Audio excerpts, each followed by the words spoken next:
주신 말씀을 우리 함께 읽겠습니다. 십자가의 말씀이 멸망할 자들에게는 어리석은 것이지만 구원을 받는 사람인 우리에게는 하나님의 능력입니다.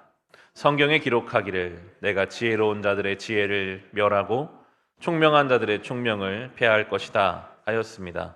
현자가 어디에 있습니까? 학자가 어디에 있습니까? 이 세상의 변론가가 어디에 있습니까? 하나님께서는 이 세상의 지혜를 어리석게 하신 것이 아닙니까? 이 세상은 그 지혜로 하나님을 알지 못하였습니다. 하나님의 지혜가 그렇게 되도록 한 것입니다. 하나님께서는 어리석게 들리는 설교를 통하여 믿는 사람들을 구원하시기를 기뻐하신 것입니다.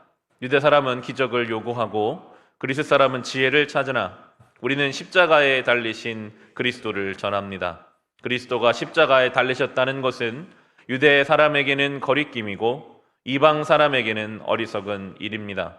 그러나 부르심을 받은 사람에게는 유대 사람에게나 그리스 사람에게나 이 그리스도는 하나님의 능력이요 하나님의 지혜입니다. 하나님의 어리석음이 사람의 지혜보다 더 지혜롭고 하나님의 약함이 사람의 강함보다 더 강합니다. 형제자매 여러분, 여러분이 부르심을 받을 때에 그 처지가 어떠하였는지 생각하여 보십시오. 육신의 기준으로 보아서 지혜 있는 사람이 많지 않고 권력 있는 사람이 많지 않고 가문이 훌륭한 사람이 많지 않았습니다. 그런데 하나님께서는 지혜 있는 자들을 부끄럽게 하시려고 세상의 어리석은 것들을 택하셨으며 강한 것들을 부끄럽게 하시려고 세상의 약한 것들을 택하셨습니다. 하나님께서는 세상에서 비천한 것들과 멸시받는 것들을 택하셨으니 곧 잘났다고 하는 것들을 없애시려고 아무것도 아닌 것들을 택하셨습니다. 이리하여 아무도 하나님 앞에서는 자랑하지 못하게 하시려는 것입니다. 그러나 여러분은 하나님의 자녀로서 그리스도 예수 안에 있습니다. 그는 우리에게 하나님으로부터 오는 지혜가 되시며 의와 거룩함과 구원이 되셨습니다. 그것은 성경에 기록되어 있는 바 누구든지 자랑하려거든 주님을 자랑하라 한 대로 되게 하시려는 것입니다. 아멘. 고린도전서를 이제 묵상해 가면서 다양한 문제들을 살펴보게 될 것입니다. 다양한 주체의 문제가 여러 가지 모양으로 발생하고 있지만 그렇지만 해답은 되게 명확하고 단순한 것만 같습니다.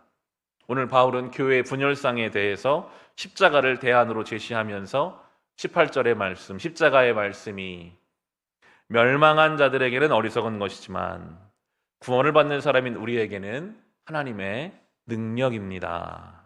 아멘. 십자가가 어리석은 것이지만 우리에게 능력이다 합니다. 왕이신데 죄가 없으신데 억울하게 죽으신 것이 세상 사람들 보기엔 어리석은 것이었습니다. 그런데 우리에게는 하나님의 능력이 되죠. 우리의 삶에도 여러 가지 문제가 있습니다. 시급한 문제도 있고 오랫동안 풀리지 않는 문제도 있고 나를 가장 아프게 하는 문제도 우리 삶에 있습니다. 그 모양도 다르고 그 문제의 원인도 다르게 우리가 분석될지는 모르겠지만 결국 이 고린도전서를 묵상하면서 결국 하나님이 내 삶에 그런 문제를 그냥 두시는 이유는 십자가의 능력으로 그 문제를 풀어가기 원하시기 때문에 문제는 어떤 모양이든지 결국 우리의 접근 방식은 똑같습니다. 십자가의 그 능력을 어떻게 내가 그 문제에 대입해 볼 것인가. 결국에는 해답은 우리는 하나로 가는 거거든요. 그걸 통해서 하나 원하시는 바가 있으니까요. 오늘 그렇게 물어보고 있죠. 20절부터 보시면 현자가 어디 있습니까? 학자가 어디 있습니까? 이 세상에 변론가가 어디 있습니까? 이렇게 합니다. 세상에는 현자, 소위 지혜롭다는 사람도 있고 학자, 많이 배운 사람도 있고 변론가, 말을 잘하는 사람도 있습니다. 그들이 파악하는 논리, 문제의 원인, 그것에 대한 여러 가지 해법이 있을지 모르겠지만 결국에는 하나님께서는 그런 표현이 21절에 나와요. 하나님께서는 어리석게 들리는 설교를 통하여 믿는 사람들을 구원하기를 기뻐하신 것입니다 합니다. 이 설교라는 표현이 캐리그마라는 건데요, 선포한다는 것입니다. 토론이나 어떤 조정이 아니라 그 당시에 왕이 이 캐리그마 선포를 하기 원하면 그냥 사람들이 많이 모인 곳에 가서 이 왕의 의지를 그냥 외쳤다고 합니다. 그게 캐리그마거든요. 하나님이 그렇게 그냥 외치셨어요. 십자가의 방식으로 내가 너희를 구원할 것이다. 이것은 세상적인 어떤 논리와 세상적인 방식으로는 이해가 되기가 어려운 것입니다. 그런데 하나님이 거기에는 어떤 타협이나 토론의 여지를 주지 않으셨어요. 하나님 왜 그렇게 해야 되는데요? 왜 십자가에서 억울한 예수님이 죽으셔야 하고 왜 그럼 나도 예수님을 따라가야 되는데요? 너무 억울하고 그런다고 세상을 변할 것 같지도 않고 아무도 알아주지도 않을 것 같은데요. 아무리 우리가 그런 말을 해도 하나님께서 이미 선포하셨어요. 그 어리석은 설교를 통해서, 어리석어 보이는 방법을 통해서 내가 세상을 구원하겠다. 그게 이미 선포되었고 이제 그것을 듣는 우리에게는 왕의 선포는 그냥 듣고 따르는 것입니다. 거기에 우리가 어떤 것을 더하고 덜하고 타협하고 조정하고 그런 게 아니거든요. 분명하게 우리에게 하나님 구원의 방식을 성경은 제시하고 있습니다. 그것에 대해서 22절에 보시면 유대 사람은 기적을 요구하고 그리스 사람은 지혜를 찾습니다. 뭔가 기적, 눈에 보이는 뭔가가 있었으면 좋겠고 혹은 설명되는 게 있었으면 좋겠지만 그러나 우리는 24절에 나오는 그러다 부르심을 받은 우리 사람들에게는 유대 사람에게나 그리스 사람에게나 이 그리스도 하나님의 능력이요 하나님의 지혜입니다. 아멘. 설명되기가 어렵고요. 눈에 잡히는 증거가 안 보일 때가 많습니다. 내가 이렇게 한다고 뭐가 달라지나. 그러나 저는 이 그러나가 참 붙들게 되더라고요. 믿는 우리에게는 이 그러나가 있어. 그러나 이 부르심 받은 우리에게는요. 그게 하나님의 능력이고 그게 하나님의 지혜입니다. 우리가 진짜 예수의 십자가를 믿고 사모하는 사람으로 어떤 사람과의 관계 속에서 내가 그를 위해서 죽고자 하는데 어떻게 그 문제가 해결되지 않을 수가 있겠어요? 내가 예수님의 마음으로 그를 위해 죽고자 한다면요 풀리지 않는 문제는 없는 것입니다. 뭐 하나라도 내가 남겨놓으려고 하니까 이제 문제는 안 풀리는 거죠. 내가 그를 위해 죽고 싶지가 않으니까, 십자가를 지고 싶지가 않으니까. 뭔가 유대 사람처럼 눈에 보이는 증거, 내가 이렇게 하면 좀 저 사람이 좀 바뀌는 뭐가 보였으면 좋겠고 좀 설명됐으면 좋겠지만 예수님은 우리가 아직 죄인 되었을 때 우리를 위해 죽으셨거든요. 우리가 주님을 위해 아무것도 못했을 때. 그게 하나님의 능력이고 하나님의 지혜입니다. 오늘 나의 삶의 상황이 내가 짊어져야 할 십자가로 정말 내가 믿고 이것을 짊어지고 간다면 그게 하나님의 지혜고 능력이 되겠지만 그냥 억울하고 내가 지금 짊어지고 있는 것이 누구 때문이고 하나님이 내 기도를 안 들어주셔서 이런 방식으로 갈 때에는 거기에는 능력이 나타나기가 어렵지만 그냥 다 알 수도 이해할 수도 없지만 주님 내가 내 십자가로 지고 내가 이 길을 갑니다. 예수님 가신 그 길을 내가 따라가겠습니다. 그럴 때 그게 하나님의 능력이요 하나님의 지혜가 된다고 사도 바울은 이 문제가 많은 고린도 교회를 향해서 선포하고 있습니다. 그러면서 26절, 27절에 보면 그 부르심 받은 우리에 대해서 설명을 합니다. 우리가 어떤 부르심을 받을 만한 존재여서 부르심 받은 게 아니라는 설명인 거죠.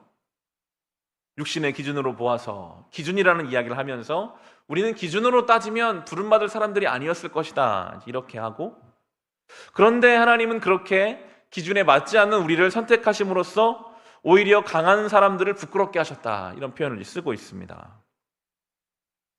이 본문을 저는 그렇게 좀 묵상하게 되더라고요.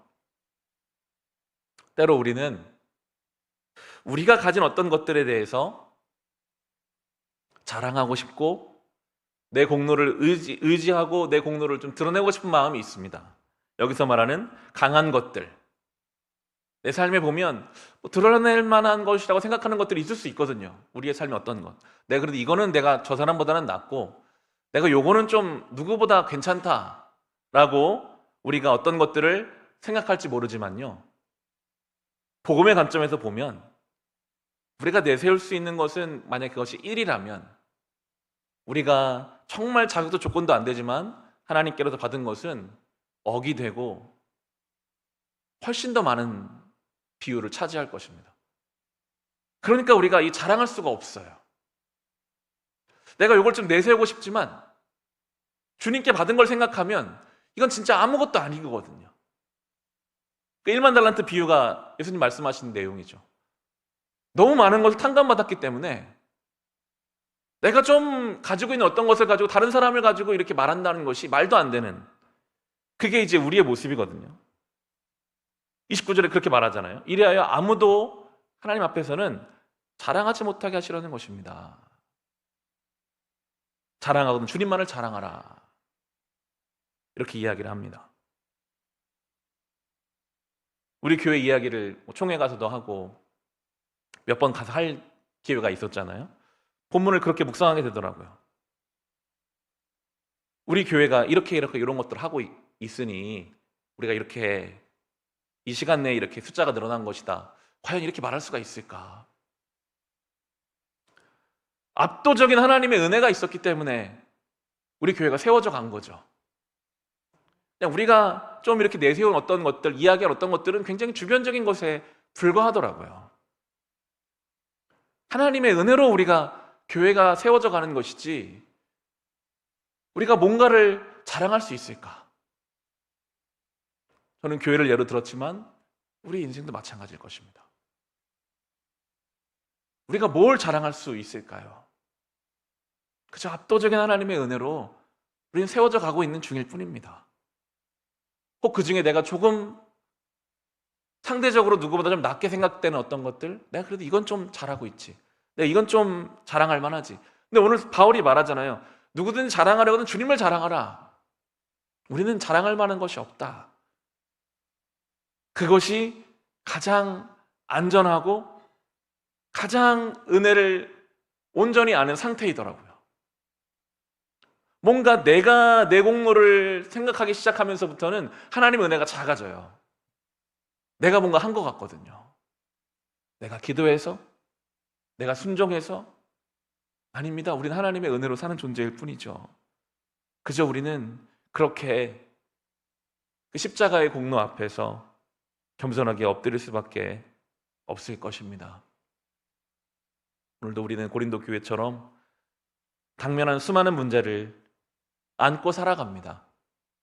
오래된 문제도 있고 긴급한 문제도 있고 너무 아프고 쓰린 문제도 있을 수 있습니다. 우리 해법은 근데 하나로 모아집니다. 그 문제 앞에 내가 예수님의 마음으로 죽고자 하면, 그 문제를 내가 짊어져야 할 십자가로 생각하고 짊어지고자 하면 거기에서 하나님의 능력이 나타나고 하나님의 지혜가 우리의 문제를 풀어갈 것입니다. 그것을 우직하게, 세상 볼 때는 미련스럽게 그렇게 시도하고 또 시도하면서 하나님의 능력을 나타내는 우리 모두의 삶이 될 수 있기를 주님의 이름으로 축원합니다.